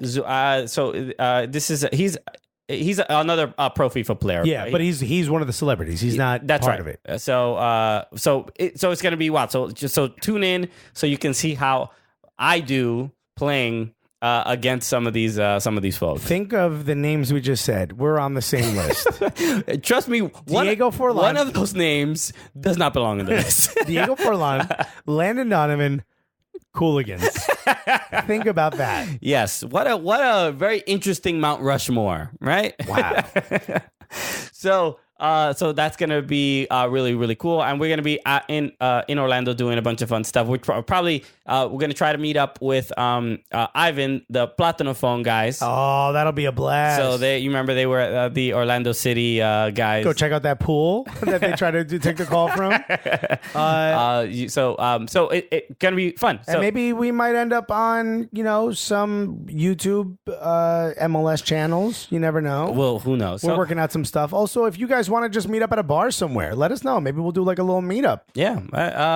Hopefully we could do a meetup, hang out, do whatever. Total Soccer Show is going to be there as well. So maybe maybe we'll do it at a strip club. That's just ruin Total Soccer Shows at night. Yes, and post all the photos absolutely on Facebook so our families can see it. We want to go see what the MLS Cup looks like, so we got to go to a strip club. Exactly. So tune into that because that's going to be super fun. So let's take a quick break, and then we'll talk about some of the dope MLS matches over the last couple of days because we've had some pretty sick games the last couple of days. So we'll be right back after this. Hey, everybody. Thank you so much for listening to the podcast. We just wanted to give you a word from one of our sponsors, Total Soccer Show. Total Soccer Show. Yeah, Total Soccer Show has a new spin-off soccer show. That's right. It's called Frasier. No, it's a spin-off show of Cheers. No, it's called Soccer 101. And Soccer 101, if you guys, if you listen to Total Soccer Show. Maybe this was your AIM Instant Messenger name, right? Soccer 101. Okay. I don't get the joke, but fine. Seems like it, right? Seems like a cheesy name you would have picked for a thing. But it's a great podcast. So people keep asking them all the time to talk about one subject for a long time. So they decided to make a spinoff to just cover just that. And mainly, they do the show 5 days a week. So they do a lot of soccer. And they talk about current games. Just like us. They're putting in the same amount of hard work. Exactly. We're equivalent amount of content and work. Comparable, I would say. But now they've added even more workload, okay? Yes, which I don't recommend. But, no.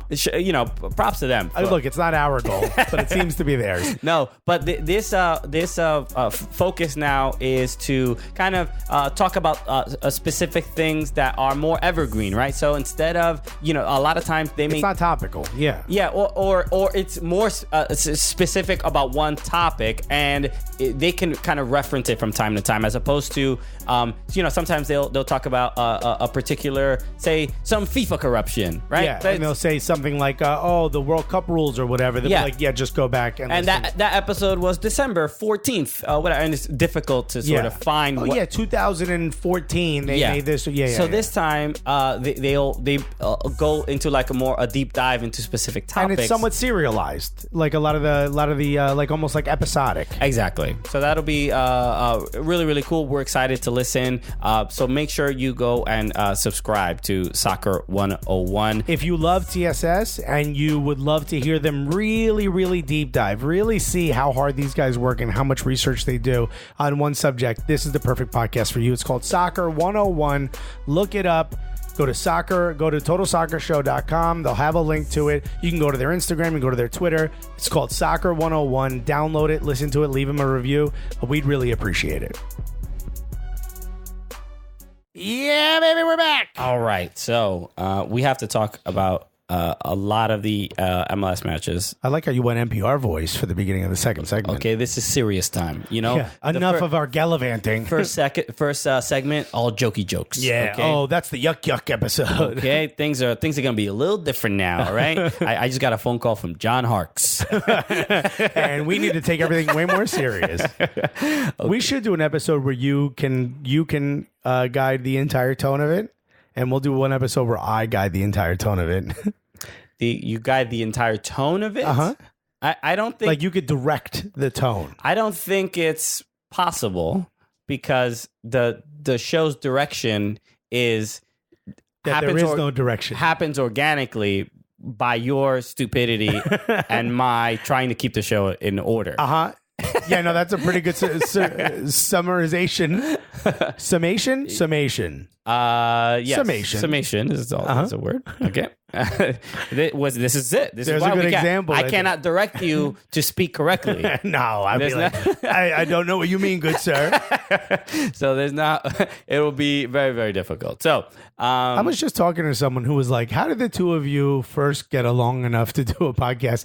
And my answer was, I don't think Christian knew what he was getting into. And the other person had no more follow-up questions. They were like, yeah, that sounds about right. yeah, I mean, I didn't go into it thinking. I wasn't necessarily worried about anything. I was just like, this would be a cool thing to make. You know, that's all I was really thinking about. And we had already done the podcast, that each other's podcast. Yeah. together. But no, but I mean, like, I don't think you understood what it would be like to have to work with me once a week.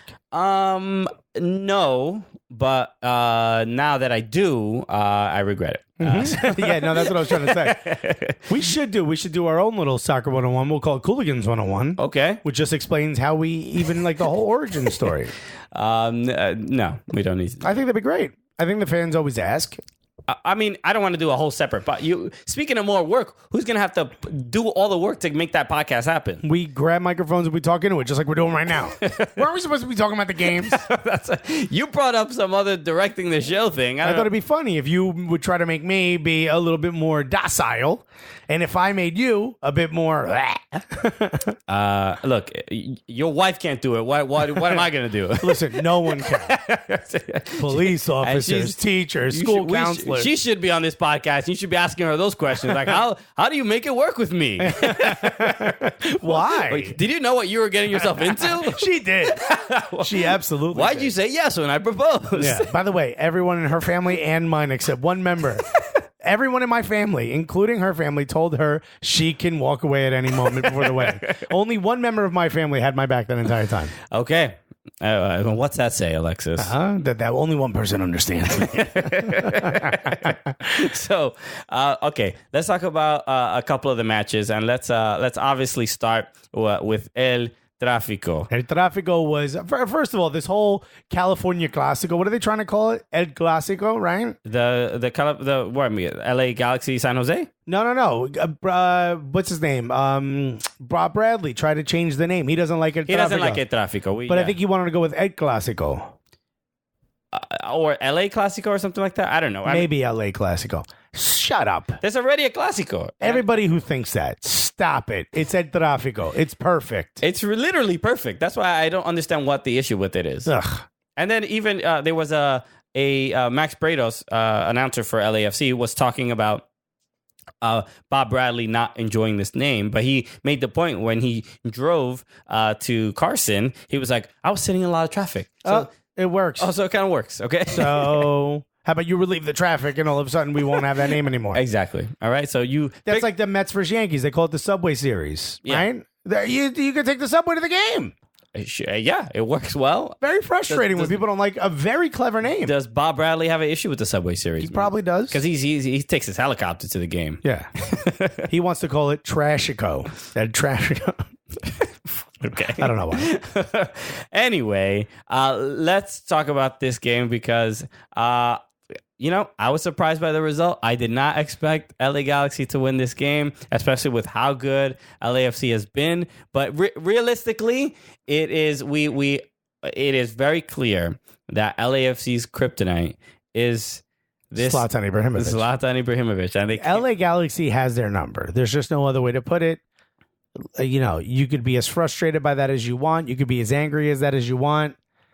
You haven't really been able to get results against them, at least not sustained. And then here's the other thing about Zlatan Ibrahimovic. He comes out and he talks about how he's a Ferrari in a sea of Fiats and how, Carlos Vela isn't, or as Nebula, Valerie put it, Charlie, Valeria, but now she just goes Valeria. Sorry, yeah. She called him Charlie Candle. Love that nickname. Yeah, it's fun. Yeah, Carlitos Vela, Charlie Candle. How he was 27. Where was I playing when I was 27? He knows how to push those buttons, and also it seems like that's what gets him going for the game. Gets Zlatan going. Yeah, he sort of motivates himself. talking shit. He talks so much shit that he's like, nah, I got to back it up. But he makes the point as well that people also, like the reporters sort of get him going. They goad him. For these big quotes and basically like, well, Carlos Vela's doing better than you. And then he's like, don't compare me to him. That was your first mistake. He's just like, then they're like, Zlatan says, don't compare me to Carlos Vela. Yeah, it's like, look, it's smart on both their parts. But he's complicit. He's complicit in it, though. Totally. He's looking for that. So as far as I'm concerned, whatever. Yeah. So, but he talks it and he could back it up. And he did that in this game with the hat trick. And look, and we have to kind of discuss Zlatan and what he sort of the last couple of weeks, what he sort of means to the league and what he's been doing, because he is very much, I think, becoming this unnecessary villain. And I think off the field, his character is, I think it's great. I think it's definitely, it feels like a WWE character. Definitely drives interest. He's very much the villain everybody's interested in, his opinion. Yes. But I think the last couple of weeks he's been getting into the on the field stuff is making him, I think, lose some of that luster and that support, because he's a dirty player. He's played dirty. I don't even. Nah, dude. When you look at someone and size them up and then chuck an elbow into the side of their face that crushes the side of their orbital bone, yeah, I'm done. Yeah, it was. Look, it was bad, and you're a goddamn black belt. You know what I mean? Like, you're not just like, if I throw an elbow into the side of your head, it's gonna hurt you. Yeah, I think if a black belt who's 6'4" and built like an ox throws an elbow in the side of your head, you're dead. Yeah, that's the part that there were a lot of people sort of defending Zlatan and saying like, oh, because he's like a bigger dude, he's gonna. That's why that happened. He wasn't trying to hurt anybody. You might have missed this because you were asleep. I retweeted a picture of I did see this. El Munir. I deleted it because people were upset about it. It was a stupid joke. I thought it was hilarious. El Munir, they posted the photo of him at the hospital with the dent in the side of his head and the X-ray of the cracked bone in the side of his head. And I put, wow, even Zlatan's elbow leaves autographs. Yeah, gives autographs. And everyone's like, not funny. Don't do this. Delete this tweet. So, I thought about it because I was like, it was 2 a.m. and I was retweeting back and I was like, I got not flustered, but I like forgot who I was talking to. And the dude, I think, is a soccer player, but it wasn't the guy who got his head passionate. I was just like, you know what? I'm deleting it. Forget it. Yeah. It wasn't worth it. It's the reason it's not a good joke is because it doesn't clearly state who you're making fun of. Do you know what I mean? Like it's sort of not harsh enough on Zlatan. That's kind of the problem. I don't care. I don't think that's what makes it a good or bad joke. It's not morally good or bad. I'm saying like funny or not funny. No, I don't think that matters. I don't think that matters to make it a funny joke or not. Is that you clearly are meaner to one, or clearly state who is. Of course. How could that not affect the joke? I don't think it affects the joke one bit. That's the literally like jokes 101, right? Like, who is the target of the joke? Every joke has a target. Okay, forget everything you learn in comedy class. Okay, I'm not. It's not a comedy class. No, but it doesn't matter who the target is. Sometimes something is just funny in a vacuum. Well, that's wrong. Because wrong. Sometimes you make a joke and people do not laugh because they're like, "Oh no, I feel bad for that person," or It's definitely subjective. It's certainly subjective. But there is, every joke you're making fun of something or someone. Every joke. That's not true. Sometimes it's about an emotion. It doesn't have to be so specifically targeted towards a person. It's not a person, but it's something. You said someone or something. Sometimes sometimes the element of surprise is enough. It doesn't necessarily have to be pointed at someone. So the fact that, he's a superstar, to me, the joke wasn't wildly important enough where I'm like, I need to keep this up and defend it. Sure. Yeah, I was like, I could delete this. This isn't a problem. And also, I didn't want people to be upset by it. I even said, like, I followed up with, dude, I hope the surgery goes well. I realized I was talking to a different soccer player. Yeah. Long story short, the fact that there's a picture of a dude with the side of his head bent in. Yeah. Like, as a league, we can't be the league that is so bound to our superstars that we can't make sure that they are somewhat controlled or confined in these situations. The dude's out of control. He shoved Latif Blessing after a goal, which is, I mean, funny, but it was hilarious. Latif Blessing fell in the funniest fashion possible. Legs in the air. He's so much smaller than Zlatan. I mean, and he was kind of in the way. I mean, it was just funny, to go through the guy. But Zlatan, I mean, this whole MLZ shit, you don't get to do that. You know what I mean? And personally, if I'm anybody, and I mean, remember the one time that he got beat up? It was Oguchi Onyewu. Remember that? I think Oguchi was on AC Milan, if I'm not mistaken. Onyewu? Or Inter. They fought when he played. Onyewu played in Italy? Yeah. Remember he played 1 year for free because he felt bad. He got injured. Idiot. Whatchamacallit. So he famously is like the only person ever like not only beat up but like stand up to Zlatan. Yeah. Where are the other Oguchi Onyewus in this league? Well, they're all looking up at Zlatan because they're tiny. I mean, someone needs to mush him when the camera's not there. Look, well, whatever. I'm not suggesting that. I also don't think that Zlatan is like an intentionally violent player. I wouldn't call. I wouldn't. He feels like he can get away with anything. Clearly, I mean, he was suspended once this season, right? Or was it last season? I don't remember. I don't recall. So it's not like. Look, MLS is going to have to review this, and I could see a suspension coming because he did look like he wasn't trying to not hit Mohamed El Munir, right? He sized him up. He looked over twice to make sure he was there, and then he throws an elbow. He didn't throw a violent elbow. No, like he didn't purposely throw it, but he put it up specifically to make contact. And look at what is this guy's elbow made out of? Yes, I mean, it's the photo of seeing El Munir's, fractured skull. It should be some sort of sign that like he needs to he's already arguably the best player in the league. Your skill speaks for itself. If this happened on a bird scooter, you could sue that company for millions of dollars.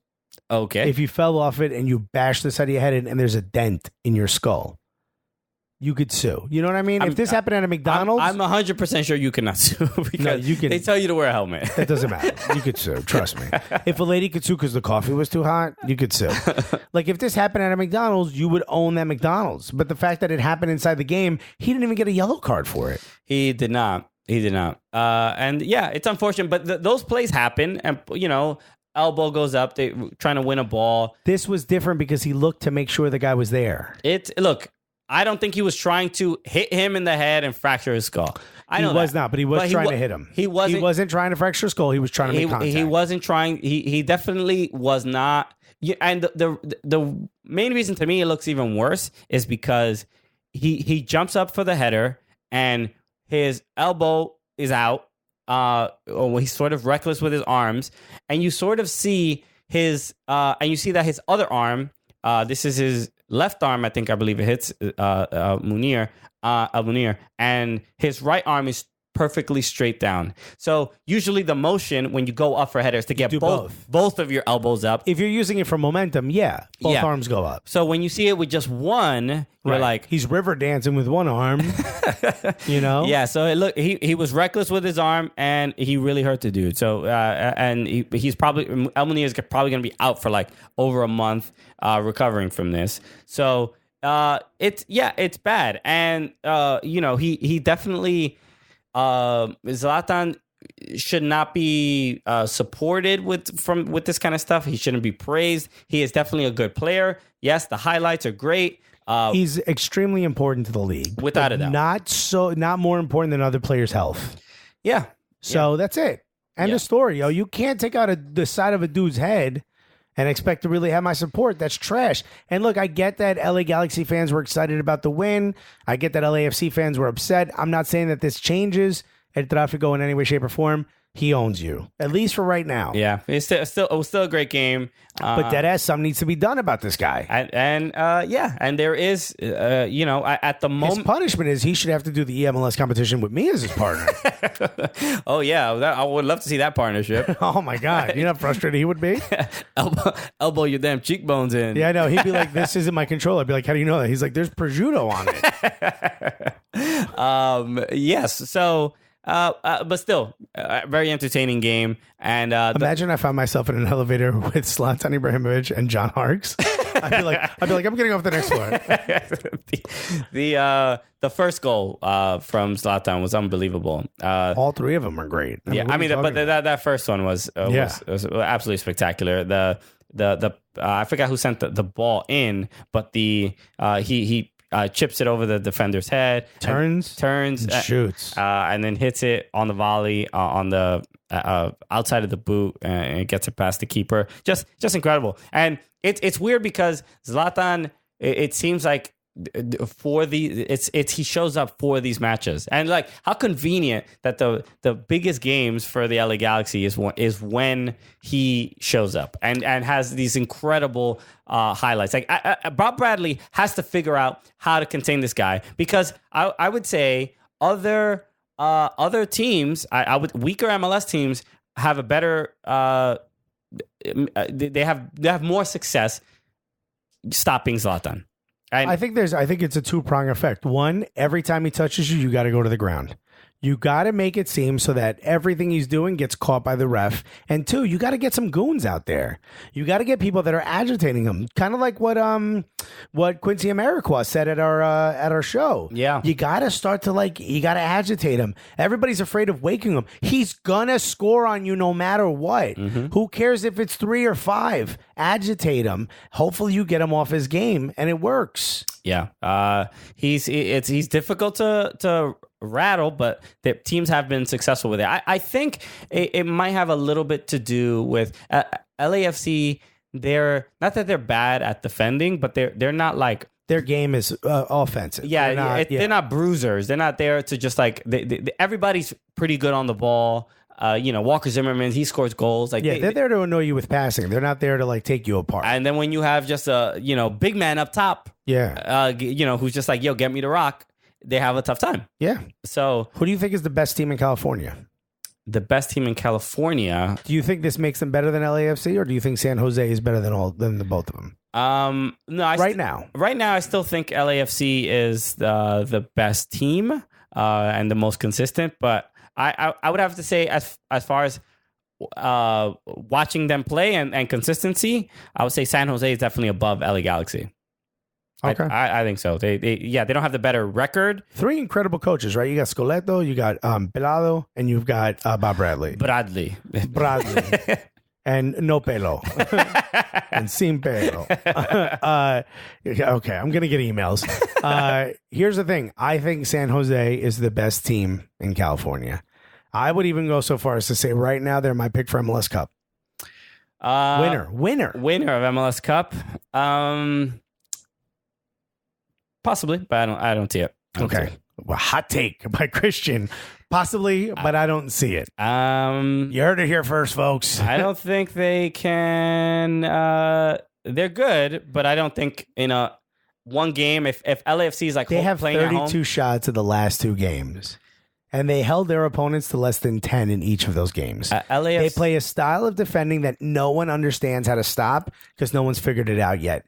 This is their year. San Jose will win MLS Cup. Okay. I'm saying it right now. It's a long season, buddy. I'm saying unless there's some major injuries, San Jose Earthquakes will win MLS Cup. Okay.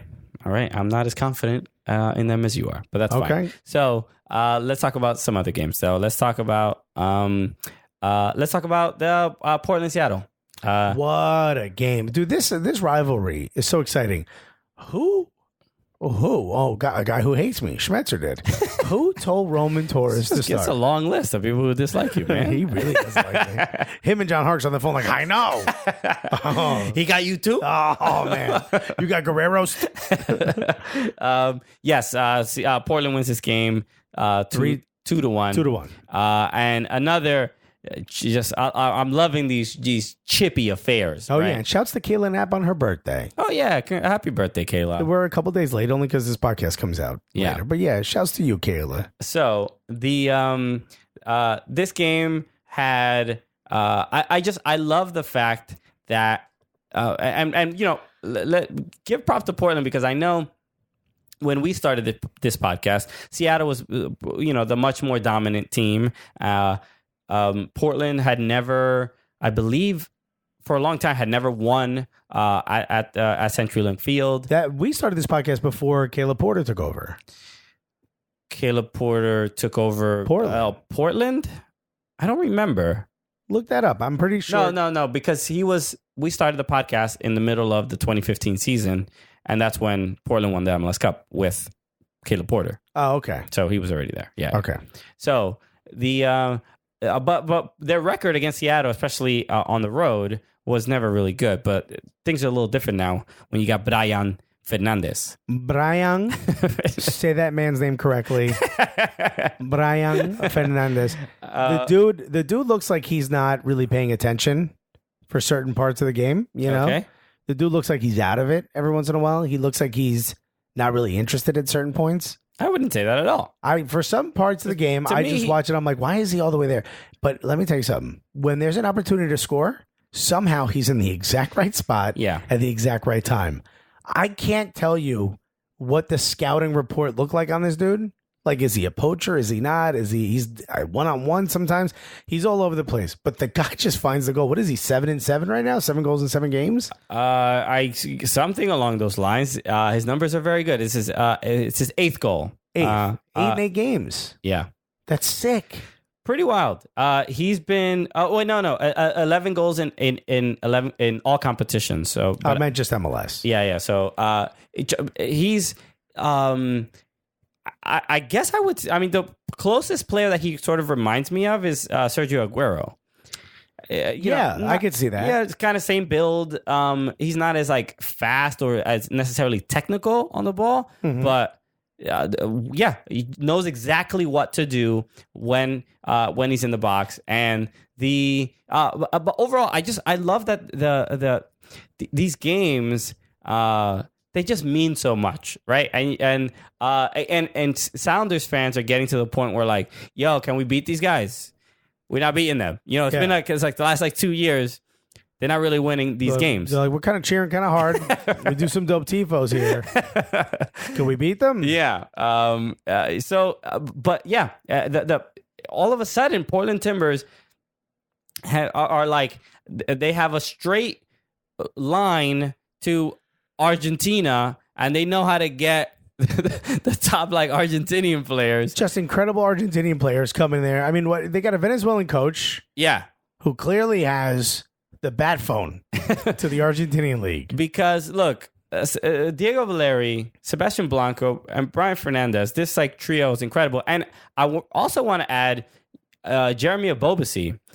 It has a newfound form playing alongside Fernandez. He looks incredible and is definitely... Well, Fernandez is taking the focus off of him, so he's free to do whatever the hell he wants. But there is a little bit... He's finishing with a little bit more confidence than we even saw last year after he like won the spot over Armenteros. Yeah, he is, but he's also young. So you're seeing the development of a young player. It's you love to see it. I love to see it.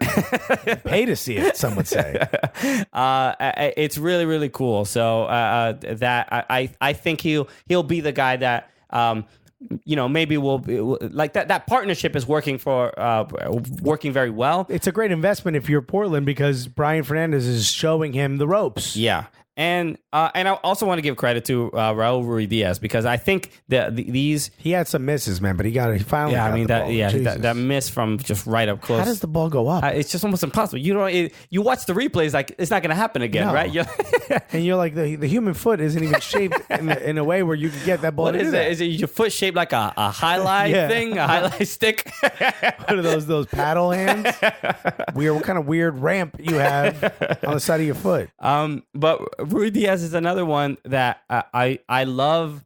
I love that back and forth between Fernandez and Ruiz-Diaz. If they're both at their respective teams for a while, it's going to be fun to see because they they got there and became immediate like focal points for the team. And even with the Sounders who have been they haven't been super consistent, but I think. Weirdly enough, the person who sort of gets left out of that kind of chemistry or success is Jordan Morris. Jordan Morris always feels like he's completely out of place. Yeah, I don't know. I think Ruiz-Diaz is I don't know the exact shape that that the Sounders play, but I thought it was a 4-3-3. let me see. No, they play a 4-2-3-1, and Morris is to me is a striker, not a winger. And I think he should always be a little bit to the wing, just a little bit, because he really only has one foot. Okay.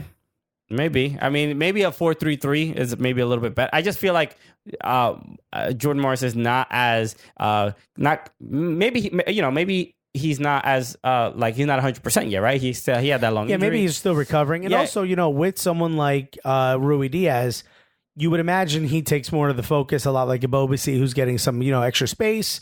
You would imagine Jordan Morris can play well, but I think it's still he's still trying to figure out exactly where he should go, exactly what he should do. Okay. He did have that great cross, that Rui Diaz wasn't able to score on. Mm-hmm. So it looks like they're finding some chemistry. But I agree with you. It doesn't look like, because he's not the focus anymore, maybe he's not exactly sure what to do. Sure. But overall, just another incredible game between these two teams, man. Always fun to watch. I mean, this match is becoming one of those matches where I'm like, I cannot miss this game. Like it's always entertaining. And the fact that the fact that the Timbers are becoming this, like, even with the rough start of the season that they had, playing all their games on the road, to win this road game, it's huge. It puts the Timbers in that conversation of like, can they be, even though they didn't have a great start, can they be similar to the Earthquakes? And like they might be a really tough out in the MLS Cup playoffs. So over just another incredibly entertaining It's also game. tough. It's tough to play against a Gio Savarese team because you never know how he's going to line them up. Yes, you never know. No one knows what's in that man. Gio don't know. He's shaking one of those magic 8 balls. Oh, Fernandez up top? Okay, Yeah. cool. Wow. Damn. Didn't see that one coming. Let's talk about another match. The Houston Dynamo played in Toronto, and we have to talk only Toronto FC would have also played. because we have to talk about this because the Tommy McNamara scores. That's right, baby. Nice fun Tommy goal. Just did it deflect off anybody or did it go right in? I couldn't tell. I'm not sure. Couldn't tell.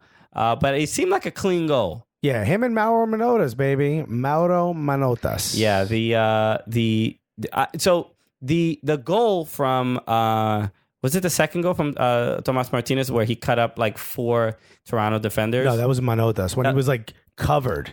Yeah. So and he just kept turning around. And at one point he was by himself. It's so odd. But you watch it and you're like, it is strange. It's strange because he looks like he's literally like shrugging defenders off of his body just by spinning. Like he's not even really doing anything fancy. Yeah. It's not like techers or craziness. He's just kind of just keeping the ball at a further distance from them. Yeah. He's moving it when they go to hit it. It's like what a flea does. Sure. Like you go to hit a fly. That's what I meant, a fly. You go to hit a fly and it kind of moves exactly. Yeah. That's pretty much what he did. So it's like there's nothing majorly skillful about what he was doing, except it's extremely evasive. Yes, and it makes And at one point he spun so much that he was standing in front of the goal by himself. He's like, "Oh, how'd I get here?" Whoa! That display made me realize that you don't necessarily you don't need to be the best with the ball. Like you don't need to do the tricks. You don't need to do anything. Yeah, you don't have to mag anybody. Fancy. No. You just need to know where to sort of place the ball and how to use your body to shield it. Yeah. And you just have to know to move the ball 3 inches to the left or the right. And it just baffled the Toronto defenders. Yeah. They were like, what is he doing? How is he doing going? this? Yeah. He spun, so I can't defend anymore. Yeah. It's hard to explain, but 4 people were covering him at the top of the box. And all of a sudden, he was completely by himself at the top of the box. It was very hard to explain until you watch it. I had to watch it in slow motion 3 or 4 times just to be like, what exactly was the move? Just truly incredible. But that kind of just the wherewithal, the ability, and then to also be like, okay, I'm open. All right, you guys gonna give me this space? Yeah. All right. Well, then, I might as well score. And he did score a great goal. Toronto did get one back towards the end of the game, but they just Josie out the door with a big man header. Exactly. But they were Houston was pretty dominant. Remind me again why you didn't want to give Javinko the money. I mean, you could have Pozuelo as well, right? Yeah, really. It's this. I don't see why not pay Javinko even 2 more years or something. And the rumor is he wants to come back. Oh, he's not having a great time in Dubai? In Saudi Arabia. Oh, is that where he's playing? Yeah. Not great out there? No. Having a rough go of it, are you? Would he come? He couldn't come to Toronto. No. They have 3 DPs already. It'd be interesting to see him back in another team. Anyway, the other last game. Let's talk about the San Jose Earthquakes because future World MLS Cup winners, future World Cup winners. They also win this game 3-1. I don't want to talk about the San Jose Earthquakes as much as I want to talk about the Vancouver Whitecaps. So we do not talk about very much, but it is a nightmare out there.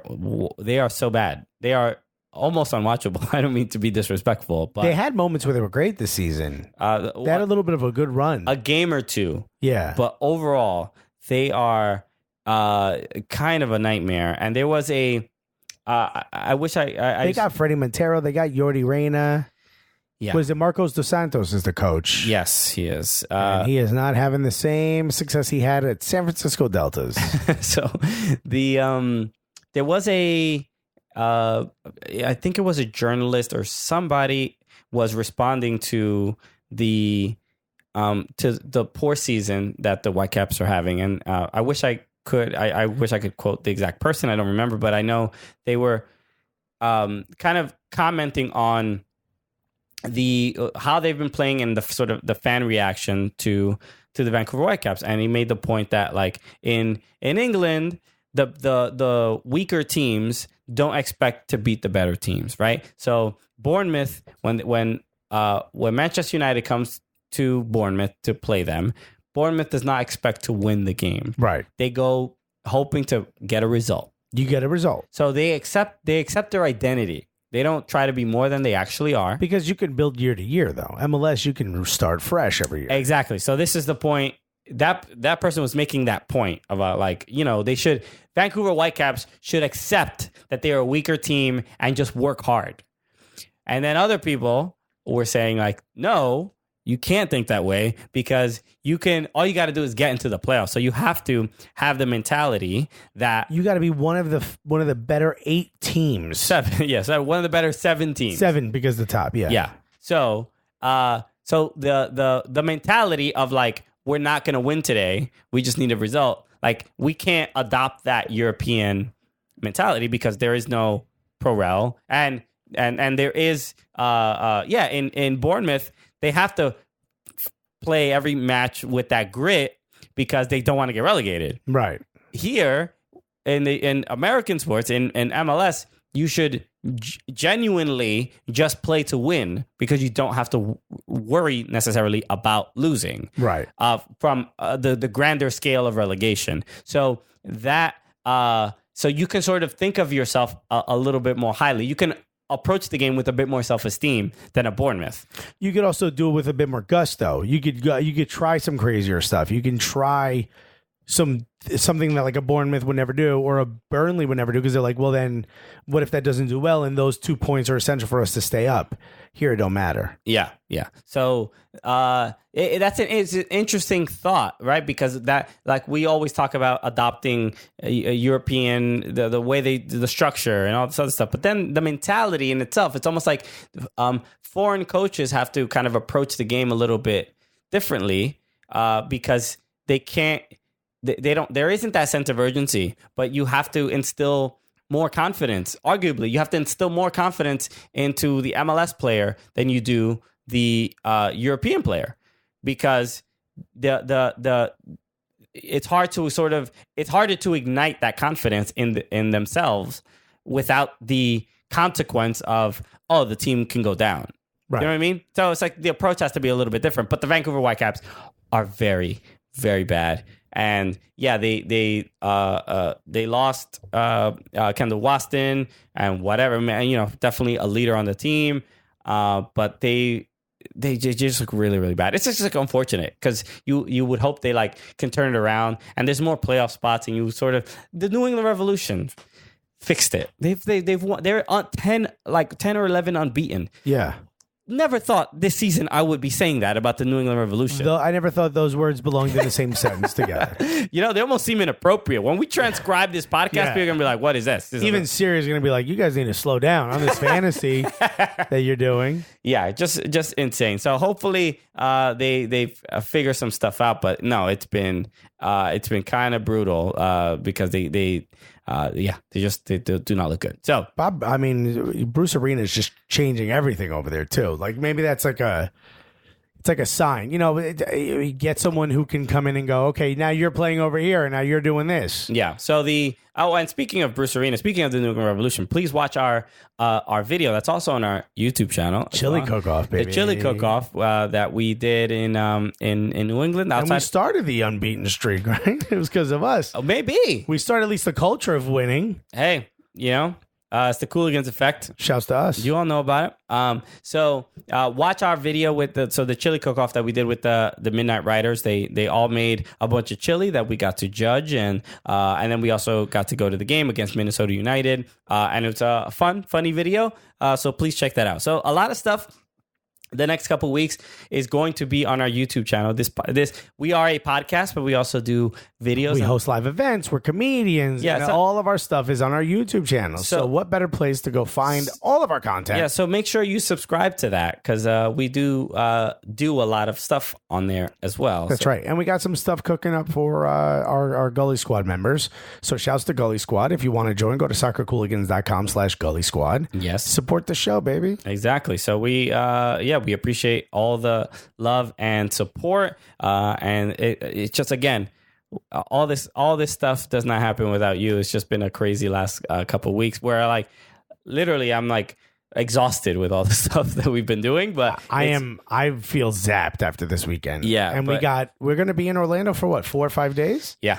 Come on now. Okay. Orlando, let's party, baby. Let's do it. So it's going to be a lot of fun. Thank you for listening to the show. Thank you for watching our videos. Again, we do a lot of work. Jay Riddle had edited a bunch of the videos. Incredible. A bunch of hard work. So shouts to Morgan for all the great photos over at DC. You can find that from the DC show. Oh, that's right. Morgan Tenza. So go. She's going to be taking photos for us in Orlando as well. So she takes photos for the Philadelphia Union. She's an intern out there. And she did no cameras at the strip club, Morgan. No, keep that lens in the car. All right. Actually, why don't you wait in the car with it? We ain't responsible for you like that. How about me giving out? I gave a shout out to Fang on HQ. Oh, did you? There was a question about mascots, and I riffed on Fang a little bit. Philly Fang, huh? Philadelphia Union Fang getting love on trivia shows. That's right, baby. You're welcome. Maybe Fang one day will be a trivia question. Maybe I could, because it turns out we both know the writer. Oh. So maybe I'll get that in there. Maybe a little bit, this person was seen partying with the Wu-Tang Clan. Yeah, exactly. Who was it? Okay. Guys, thank you again for listening. Again, if you want to join the Gully Squad and you want to help support the show and have some access to exclusive content, go to soccercooligans.com/Gully Squad and subscribe to the YouTube channel. Leave a review. Help us get to 600. You'll get access to the super secret Facebook group that may or may not exist. Exactly. Maybe not. You never know. Probably. I mean, we talk about it on the show, but we can't confirm its existence. We don't know. Nobody knows. Okay. So thank you again for listening. We appreciate it. We'll let you know next week what happens in Orlando. And thanks again to all of our day ones that made these last 2 weekends and everything else that's going to be happening in the near future possible. Without you, we would be absolutely nothing. And we love the fact that you guys are a part of the whole trip for us. Exactly. Part of the ride. So with that said, my name is Christian Polanco. I'm Alexis Guerreros. And together, what are we? The Cooligans!